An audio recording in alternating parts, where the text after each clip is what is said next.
Oman Ghana yachiamo abrochefo a mo wo wiasa fa na ina one god ni chiamo ina kama bushekuo mo so yachiamo ina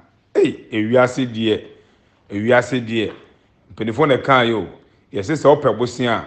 nokure onika pre kontompo na skai na won nchen enti sisuan pa se last time honorable king okon pro Japan etu no numu tuo se ono tema community 12 eho no te no se na okan ye no onipa bonefo obi nim ene ne dom esan se omanko school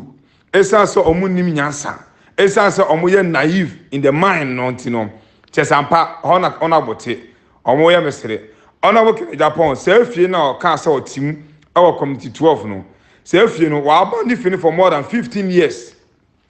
15 years ana ona bo afri se afie o ona bo Japan wa sakroma Ghana ha ohun ba bi o da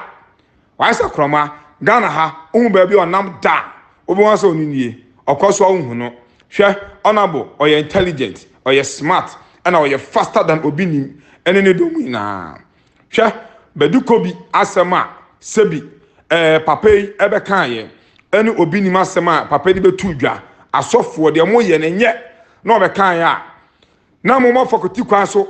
akofa we boys John boys we mo we killers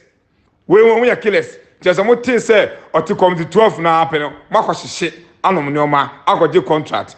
obinim onim egu ase obinim wonim egu ase se na okan say obia ne wontwe ma onye den onim kunim da obinim se okunipa eyampa so okunipa so ampa obinim wonim egu ase na me de meka se honorable king Japan okon pro Japan eja asem we say motie ni mpanifo ni MPP for even eja asem we say because of election politics in tia honorable you are not safe honorable king Japan you are not safe na sam na nche na mo yes ano so de omoboa ye be yi omopie hunhum wiase ye be ponche ama omo ankasa na afofo edomu din abetudwa ama ye busa omo wan ne soma amo se munkoku honorable king Japan ewiase de oni papa panche no Ghana ha otia na se oka ne krepe na abokutu kwase ko na goku no na ewiase ye nchereboɔ ewiase ye fa nko ba bia hwɛ mame ka kiro 70 years is just around the corner 70 years is just around the corner ebi pa na obi nim wenya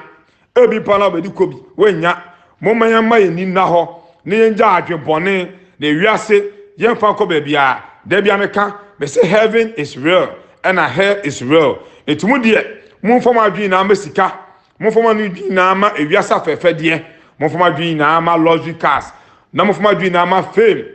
na dana aben bebom no Onyankopon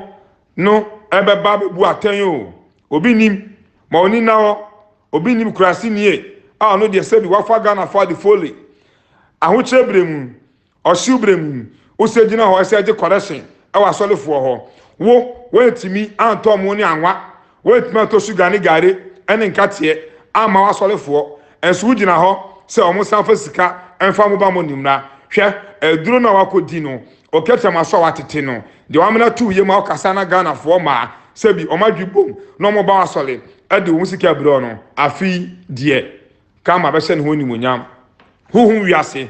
ye ba kire o se tumi bi twa tumi bi mu na me de bia meka obi ni mu yakola awesiso na abotre na Florence die obenu ne ho so wale was ekunu obenu ne ho so de ne ho ma a won ne nyim ye wo nkola miensa curse no me generational curse ana obi nim e da to na busuafo so eti Ghana fo abrochirefo mu ina mo fo paibo enter Kennedy Japan chi onipa bia so onim samranche na omo de omo nim nyansa ye passase papa koku obi a we mu assassin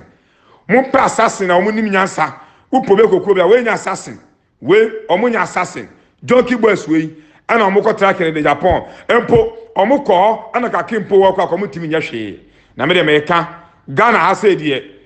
afi we time we generation we ye ntena ho na sa secret contract killing no enko so biem empanifo no sa mutimi emfa emra no nya dwuma and the youth so will rise against those people because we need a better Ghana, a better nation, and a better future for our people. Me chamu na one God in here. Unsaka message ya share ma unyebi no no sunti bi. Na mo fam paibo ento from Emma Kennedy e Japan. Na 2 weeks ni twema onfa enoma papa no ensa megu ho na aso ene ani bia asunti bi ani so hu bi de ano sebi de ani hu na ano so edi hu adanse honorable nyankwada we are for king mo fam paibo ento from obian bi nani obian bi na so formation bia senema honorable medamase